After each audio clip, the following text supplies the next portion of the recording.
বাংলাদেশে অবৈধ পারাপারের করিডোর রূপান্তরিত হয়েছে বিশালগড় মহকুমা এলাকা। শনিবার মধ্যরাতে ফের দুই রোহিঙ্গা যুবক সহ স্থানীয় অটো চালক আটক বিশালগড় পুলিশের হাতে। আটককৃত রোহিঙ্গা যুবক দুজনের নাম যথাক্রমে এমডি রবি উল্লাহ ও এমডি সিদ্দিক এবং অটো চালকের নাম প্রবীর দাস।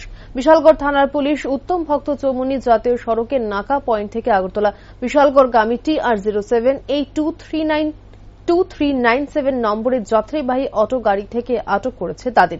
বিশালগড় থানার ওসি ইন্সপেক্টর তাপস দাস জানিয়েছে, আগরতলা রেল স্টেশন থেকে এই অটো গাড়িতে করেই মধুপুর হয়ে কমলা সাগর সীমান্ত দিয়ে তারা বাংলাদেশে যাওয়ার কথা ছিল। রবিবার সকাল থেকে পুলিশ এবং বিএসএফ এর ইন্টেলিজেন্স ব্রাঞ্চের সদস্যরা তাদের টানা জিজ্ঞাসাবাদ চালাচ্ছে। রবিবার দুপুরে পুলিশ আটককৃত ভারতীয় অটো চালক সহ দুই রোহিঙ্গা যুবকের বিরুদ্ধে একটি মামলা গ্রহণ করে তাদের গ্রেপ্তার করেছে।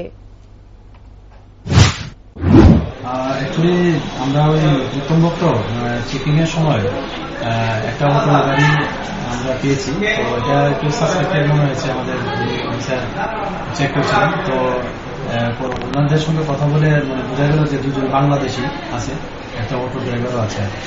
তো আমরা যথারীতি নিয়ে এসেছি এবং কথাবার্তা বলছি, দেখে আমরা এই পারপাসে একটা স্পেসিফিক কেস নেব। কি নাম তাদের যারা একজন হলো এমডি রবি উল্লাহ আর একজন হলো এমডি সিদ্দিক, যারা বোঝা যাচ্ছে যে বাংলাদেশি রোহিঙ্গার সঙ্গে বা এরকম যুক্ত থাকতে পারে। আর একজন অটো ড্রাইভারও আছেন প্রবীর দাস। অটো ড্রাইভার কি স্যার ইন্ডিয়ান না বাংলাদেশি? হ্যাঁ, অটো ড্রাইভার কি ইন্ডিয়ান। স্যার প্রাথমিক জিজ্ঞাসাবাদে কি বলেছে তারা? কোথায় যাওয়ার কথা ছিল? তারা বলছে যে তারা বাংলাদেশে যাবে, এরকম বলছে।